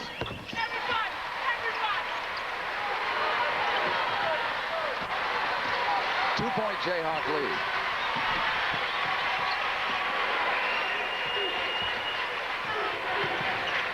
Thompson off the fake. Short. Allery rebounds. Amaker. Looking for Dawkins. Gets it to him. And Manning comes up over the top and fouls Henderson. That is number 4 on Danny Manning. Now Larry Brown has a decision to make. You might want to take Manning out at this spot, bring him back in with about 4 minutes to go. I think Larry's got to yank him here. Let's see. He'd love to have Marshall, but he doesn't have him, so he's got to go with Piper. Didn't take Larry Brown long to make that decision. Billy, there was some blood on his knee as he heads back to the locker room. Well, at least you can see that he's, although he's limping a little bit, it looks like that knee's not locked up on him, so that could be a good sign. Now, here's Chris Piper, a sophomore from Lawrence, Kansas. I like Larry Brown's quick decision making. I mean, no indecision whatsoever. He's probably going to go to about the 4-minute mark with Danny Manning sitting down, unless Duke were to get a run on him. Manning has hit only 1 field goal in the game, that in the first half. He is 1 of 7. He went to the bench at the 12:30 mark of the first half. Now 7:40 of the second half. Nice piece of officiating right there by the ref, telling the players not to get in that lane too soon. Both teams in violation. Anderson ties it up. This game is everything we anticipated, Brent. Dreiling hooking through the lane. Henderson snaps down the rebound. That's not Dreiling's shot. That was Clyde Lavelic's shot, though, I'll tell you that.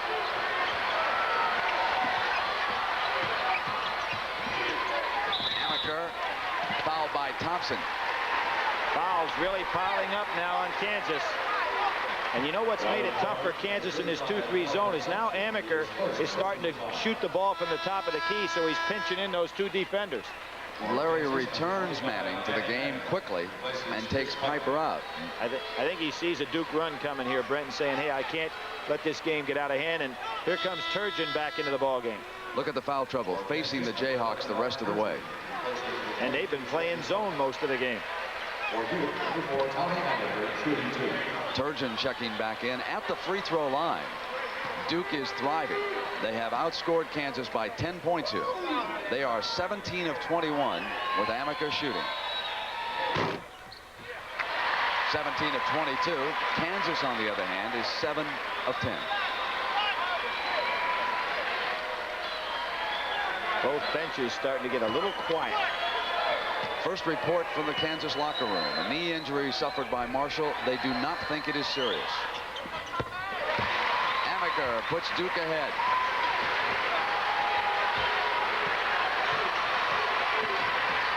Now Turgeon comes back in rested. Larry Brown got just what he wanted.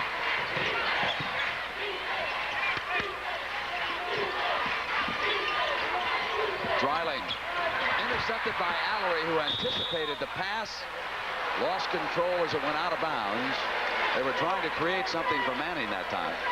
You're right. This is a good play. You see Manning has his man sealed. Allery just does a good job right there coming back in front. If Dreiling could have touched past that, Manning might have had a layup. You know, we've said that Allery is shooting only 3 of 10, but the other side of this is he's doing a sensational defensive job down here on Danny Manning. He's playing him tough man-to-man, head-to-head, not getting a lot of help either. I think they're talking about the 45-second shot clock. Talking about now Mike Krzyzewski. I'm not so sure Mike Krzyzewski realized what the call is there. The ball was touched by Allery, so a new 45 seconds to go up there. He wanted Dreiling. Instead, he threw it to Allery, and the Blue Devils come down. Phyllis might have been holding Dreiling a little bit on that play, Fred. Dreiling never got to the spot. Takes a little strength to hold him. Henderson. Unusual shot for an offensive rebound to lead back in. Now 2 Blue Devils come up. Uh-oh, that's a foul on somebody. Dreiling was one of the Jayhawks there, reaching up over the top. He's holding his hands. That is Dreiling's 4th personal foul.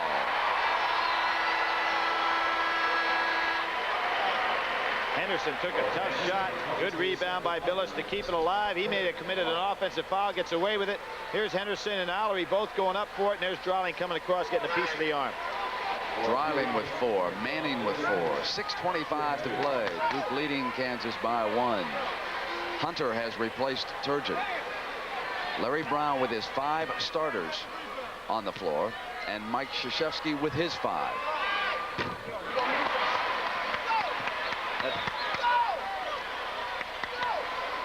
From Weber High School in Chicago, Mike Krzyzewski, and he went to West Point. And his Blue Devils are ahead by 2.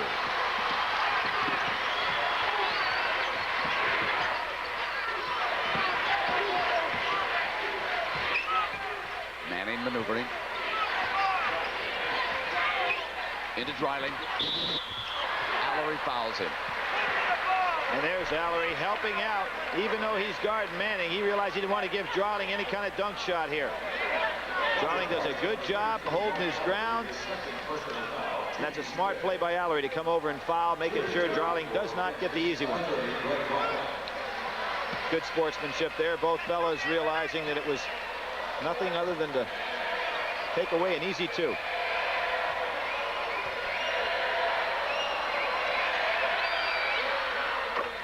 Points for Dreiling. He's a good free throw shooter for a big man.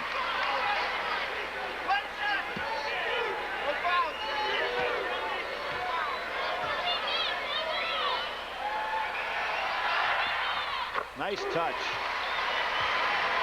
He has such huge hands, Brent. He can palm a dinner plate with his thumb and his little finger, and that's very difficult when your hands are that big to shoot a basketball. You've got so much hand on the ball.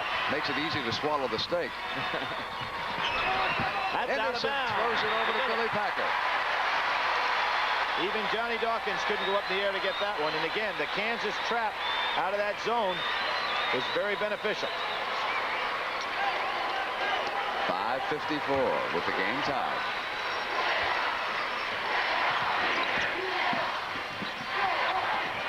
Kellogg back in the game. They've got their scoring team out there now. Riley pushed off on Billis. That's all. That's going to be it. That's the 5th personal foul.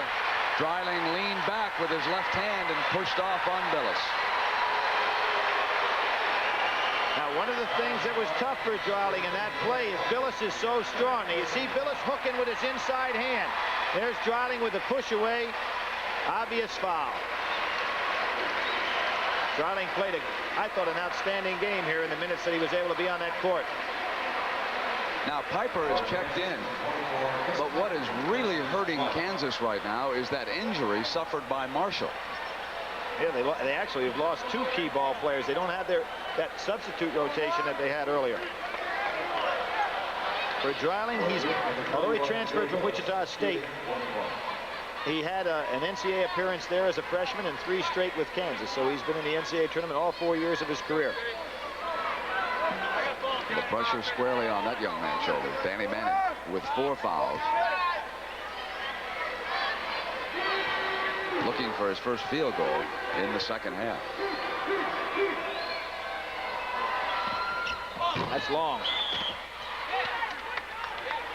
Allery fouled. That's his 3rd. A push off on the foul shot, not something you want to do. A game of this magnitude, it's a shame that the whistles are apparently going to decide it. I always find that very unfortunate when you get 2 heavyweights like this, and there's no doubt in my mind, but that's what's going to be the case here this afternoon.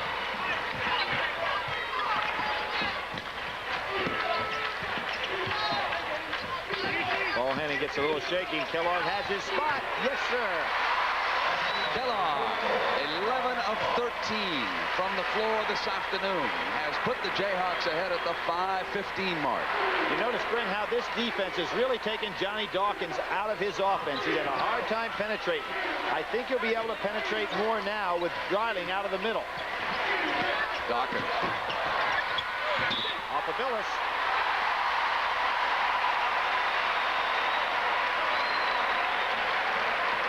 Many people felt these two teams were number 1, 2 in the country going against each other. Just on the latest poll they were. Now the latest word from the Kansas bench is that Marshall will not be able to return because of that knee injury. It is the right knee. He is sitting in the bench with an ice pack on it, and he is finished for the afternoon, as is Dreiling. Now sometimes the case in a situation like this is that the other athletes will pick up the slack, and your opponents might relax. Two bodies go tumbling. Amaker goes in, missing the shot. Hunter comes back down. Mallory moving over on Kellogg. Inside to Danny Manning. His first field goal the second half. And Gillis couldn't get to him. Duke calls for timeout.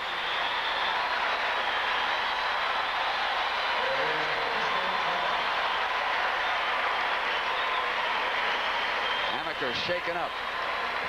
Beyond the inline. I don't know if Duke has realized it. There they come.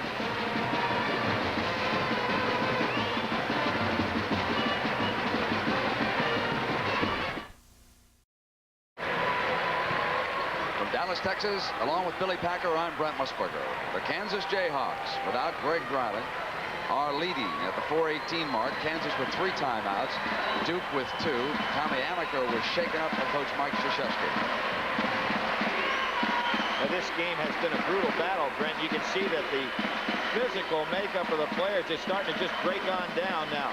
They've gone so hard. Pointing toward the Jayhawks. And without Amaker in the game, Kansas wisely picks up full court.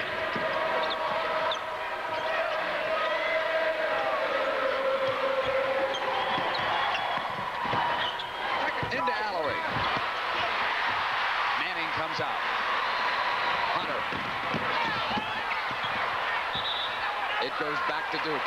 Manning couldn't control it on the follow. Larry Brown wanted a foul that time with Hunter charging to the basket. Hunter loves to take the ball coast to coast on that break. You don't want to pick up any technical foul here. Now you notice what Duke did, Brent. They went right at the middle of the zone. With Piper in the center instead of Dreiling, that's going to be the play.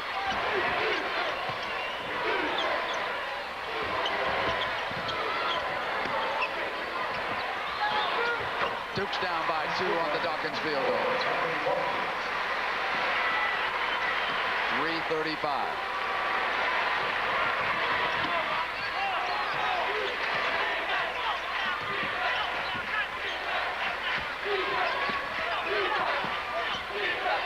Open offense now by Kansas.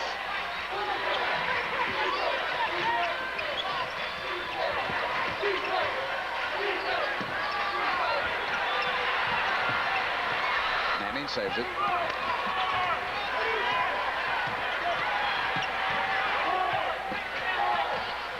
Thompson gives to Manning. Bounces off of Allery short. Checking in for the Blue Devils. Larry Brown wanting a foul on Manning's last shot. Danny Ferry checks in for Duke.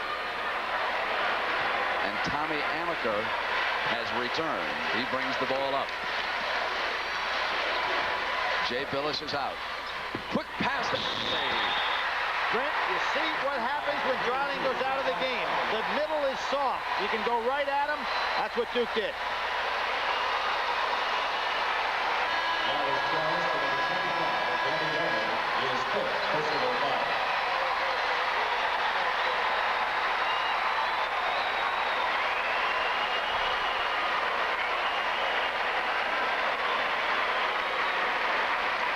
Exactly what Duke had to do, they did. They took the ball right at the center of the zone. Piper is no Dreiling. It's so much easier to take it inside. Allery gets the easy shot. Here's the penetration. Now, normally Dreiling would be there. They're so small without him in that zone. And Allery does the wise thing going right for the dump. Double trouble for Kansas. Manning picks up his 5th. Manning and Dreiling have fouled out for Coach Brown. 2:47 to go. We're tied at 65. Now it's up to the 2 seniors for Kansas, Kellogg and Thompson. They have got to be the men of the hour because they're the scorers that are left. That's short. One down by Hunter.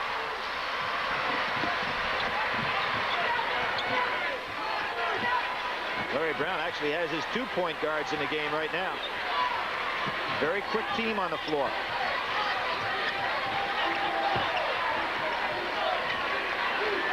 Might not be a bad move right now for Duke to go a little zone. Shot clock comes inside of 20 seconds.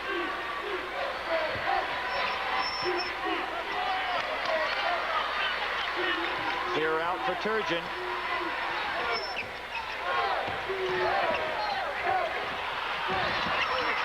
Thompson. Oh, great shot. I'm sorry I said Duke.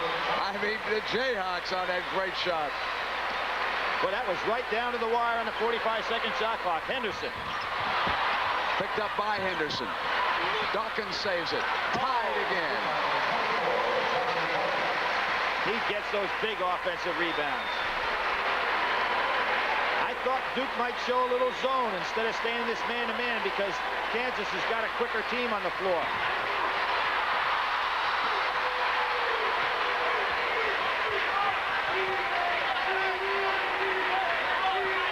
Somebody's wide open. I think it's Turgeon. Amaker doesn't realize where he is. Again, Kansas brings the shot clock down.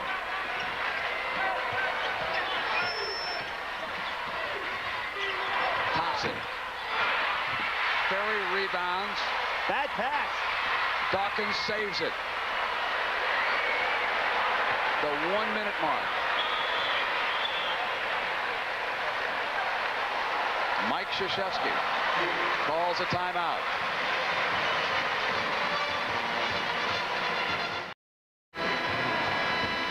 .58 seconds to play. Right, 58 seconds to play, and now the problem for Duke is 36 seconds left on the shot clock, so there's a 12-second differential there. Do you want to put it up quick and then force Kansas to come down and give you one more chance at the basket? Duke in bad shape timeout-wise. You always want to save some. Larry Brown in good shape. Billy, does it matter that because both Dreiling and Manning have fouled out, if you're Duke, you really don't care that you get into an overtime game in this situation? I think that Duke would like to. If you said to Mike Krzyzewski right now, we can call this thing off and play overtime, he'd take it. I think he can afford to play for the tie. I think in Kansas' case, it's their best interest to play for the win here. They pick up full court. That inbounds pass can always be dangerous.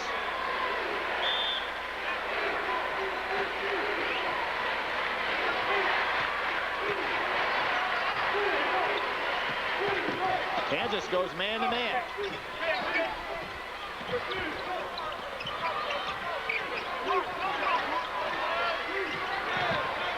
Henderson maneuvering on Kellogg, who's all over it. Dawkins hasn't touched it yet. That surprises me. Now he does. Puts it back to Amaker. Shot clock is inside of 10. They go for the clear out on Amaker. Allery. Out of his range. Ferry underneath. Kansas got plenty of time. They'll probably take one. Kellogg on the layup, and he could not get the roll. Is he going to call a charge? Not a good signal if that was a charge. What was the call? That's not the signal for a charge. Well, that was Danny Ferry who held his ground. And it's going to be a foul on Kellogg. No basket. The basket did not go in. Turgeon asking for the basket, but it didn't go in. And he's trying to fake the official out. The kid's always thinking.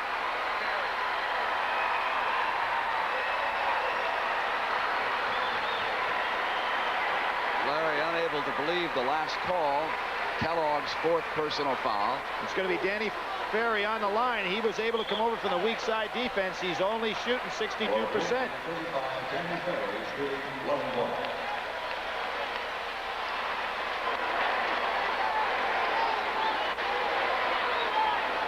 Ferry, the son of Bob Ferry, the general manager of the Washington Bullets. And is he ever making his daddy proud right now? His daddy wanted to hit that free throw, though.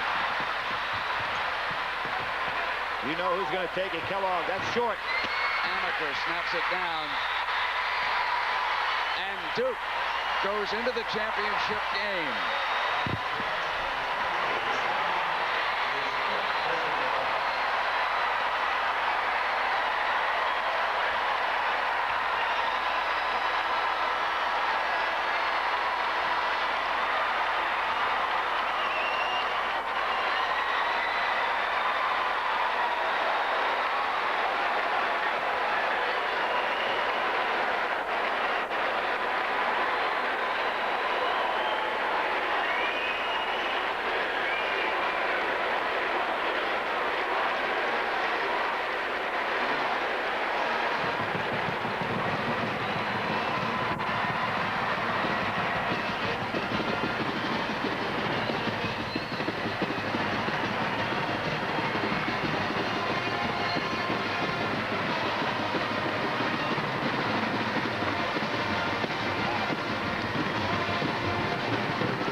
Tommy Amaker ready to shoot the free throws.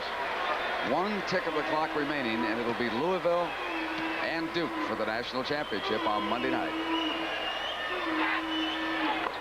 notice that Mike Krzyzewski has not put any of his players down in on that foul line area. He does not want a foul or just an inverted push. Larry Brown's had quite a year, as have the Jayhawks.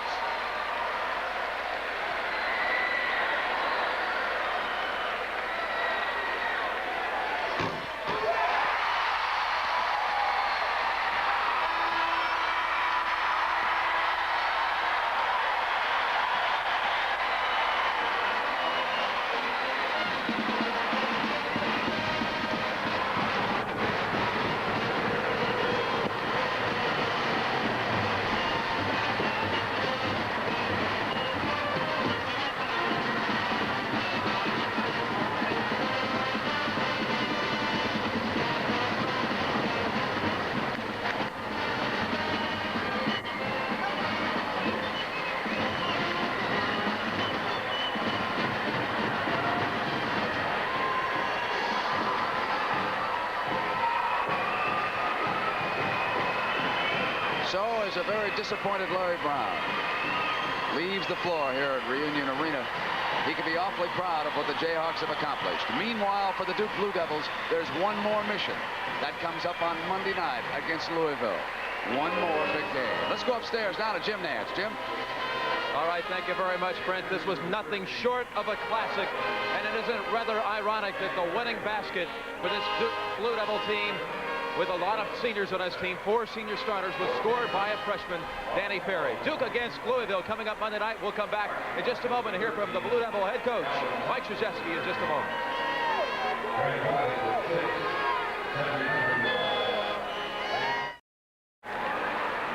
So Duke has done it. They have advanced to the championship game. The Chevy MVPs, Ron Kellogg for Kansas with 22 points, and Duke's Mark Alvery 12 points and 8 rebounds. Let's go back down to courtside and rejoin Brent and Billy. All right, Jim, thank you. And Coach Krzyzewski, we picked Alvery not for his offense, but his defense. What do you mean to you today? Well, he meant keeping Manning out of the ball game. You know, he showed that he can cover a post-offensive player and then cover such a great player and do so well. Manning wasn't the factor that we thought he could be. One of the things, Mike, I thought was so great about this ball game is that everybody let their whole game on the floor. When it's over, guys are going to be a little sore. And it was a terrific game. You know, it wasn't always pretty, but both teams played so darn hard, Bill. And you know that sitting on courtside, you can just feel the emotion, the bodies banging. And it was rightfully so that we won it with a loose ball. Ferry picking that ball off the floor and scoring. Mike, you had just sent him in the game. Why did you send him in late? To get a loose ball off the floor. That's from Weber High School. Jimmy Valdano told us. Good luck on Monday night. Thanks a lot. Against Louisville. So there it is. The Duke Blue Devils have advanced on into the championship game. And we will continue from Reunion Arena in Dallas in a moment. Your heart goes out, Billy Packer, to those folks who pulled so hard for the Kansas Jayhawks all season long. Well, I think they had obviously a very outstanding season. They cannot worry about what happened in this ball game because both teams, I thought, gave their hearts to basketball. And it was one of the finest semifinal games I've ever had the opportunity to cover, Brent. All right, Billy, and that's it. That wraps up our coverage here from the Final Four from Dallas, Texas. 71-67, Duke beats Kansas. Now join us tomorrow at 1 p.m. for the women's championship game between USC and Texas, followed by final round coverage of the Tournament Players Championship. And then be with us at Monday night when Duke and Louisville will square off at 9 p.m. Eastern Time for the National Championship. This has been a presentation of CBS Sports. A great moment for Coach Mike Krzyzewski. And now,